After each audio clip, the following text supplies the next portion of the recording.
নমস্কার বন্ধুরা, আজ আবার নতুন একটা রেসিপি নিয়ে চলে এলাম। দেখুন, আজ আমি রান্না করব, তরকারিটা কেটে নিয়েছি। এটা হচ্ছে নেনুয়া। এগুলোকে নেনুয়া বলে। আমাদের এখানেও পাওয়া যায়, কম পাওয়া যায়, তবে আমাদের ওখানে আমি নেনুয়া খাইনি কোনো দিন। এই ঝাড়খণ্ডে এসে আমি নেনুয়া খেলাম, প্রচুর খেয়েছি। খুব সুস্বাদু তরকারি, যেভাবে রান্না করবেন সেইভাবেই খেতে ভালো লাগে। আমি অনেক রকমভাবে খেয়ে ট্রাই করে দেখেছি এবং এই ঝাড়খণ্ডে আসার পর প্রচুর খেয়েছি। এই সিজনে পাওয়া যায় নেনুয়া। আমি নেনুয়া কেটে নিয়েছি, কেটে ধুয়ে পরিষ্কার করে নিয়েছি। ছোট্ট দেখে একটা আলু দিয়েছি, আলু না দিলেও চলে, এমনি রান্নাও ভালো লাগে। আমি ছোট্ট দেখে একটা আলু দিয়েছি। এটাকে রান্না করব। আমি চারাপোনা মাছ কেটে নিয়েছি, চারাপোনা মাছের ঝোল করবো এই নেনুয়া দিয়ে, পাতলা করে ঝোল করবো। যাই হোক, আমি রেসিপিটা শুরু করি, আপনারা সবাই সঙ্গে থাকুন। আমি গ্যাসে একটা কড়াই বসিয়ে দিয়েছি, কড়াইটা আমার গরম হয়ে গেছে। আমি এখানে অল্প করে কটা ধনে দিয়ে দিলাম, অল্প করে জিরে দিয়ে দিলাম। ধনে জিরেটাকে আমি শুকনো খোলার একটু নাড়াচাড়া দিয়ে ভেজে নেব হালকা করে। ধনে জিরেটা ভাজা হয়ে গেছে, এটাকে আমি নামিয়ে নেব। মাছ ভাজার জন্য কড়াইতে তেল দিয়ে দিলাম। তেলটা গরম হয়ে গেছে, আমি মাছে লবণ হলুদ মাখিয়ে মাছটাকে সুন্দর করে ভেজে নেব।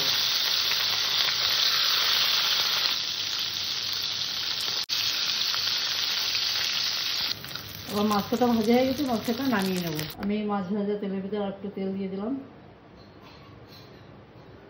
ফোড়নে দিলাম কটা রাঁধুনি।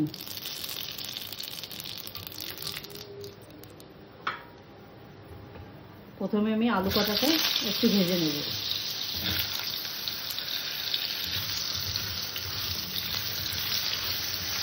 আলু কটা ভাজা হয়ে গেছে, এবার এখানে আমি নেনুয়াগুলো দিয়ে দিলাম।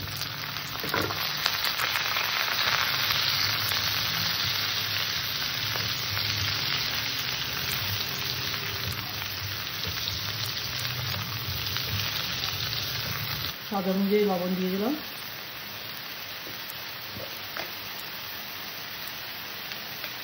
পরিমাণ মতন হলুদ দিয়ে দিলাম। এবার তরকারিটাকে একটু কষে নেব।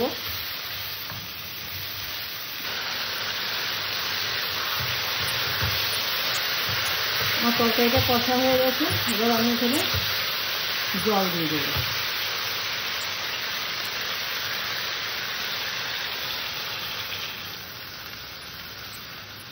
জল খুব বেশি দেওয়া যাবে না, এই তরকারিটা ঝিঙে ঝিঙ্গুর ওই ধরনেরই তরকারি, জল বেশি লাগে না। আলুটুকু দিয়েছি তাই এতটুকু জল দিলাম, আলুটা সেদ্ধ করতে হবে, তাহলে জল সামান্য একটু জল হলে হয়ে যায়। এবার আমি ঝালের জন্য এখানে কটা চিরা কাঁচা লঙ্কা দিয়ে নিলাম। এবার সুন্দর করে তরকারিটাকে ফুটিয়ে নেব, যাতে আলু তরকারি সেদ্ধ হয়ে যায় এবং জলের কাঁচা গন্ধটা চলে যায়, সেভাবে তরকারিটাকে ফুটিয়ে নেব।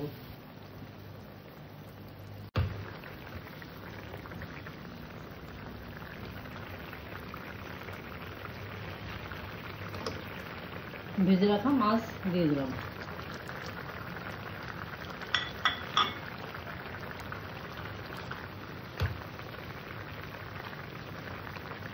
মাছটা দিয়ে আবার একটু ফুটিয়ে নেব ভালো করে, যাতে মাছের স্বাদটা ঝোলে মিশে।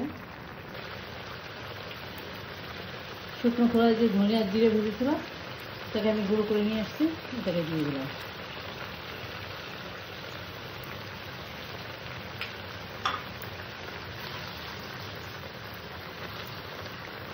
আমার মাছের ঝোল রেডি, আমি মাছের ঝোলটা নামিয়ে নেব।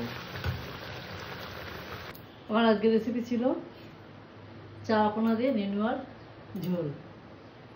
আজকের রেসিপি এই পর্যন্ত। আমার চ্যানেলে যারা নতুন, আমার চ্যানেলটা একটু সাবস্ক্রাইব করো, যারা পুরনো লাইক শেয়ার কমেন্ট করো। নমস্কার।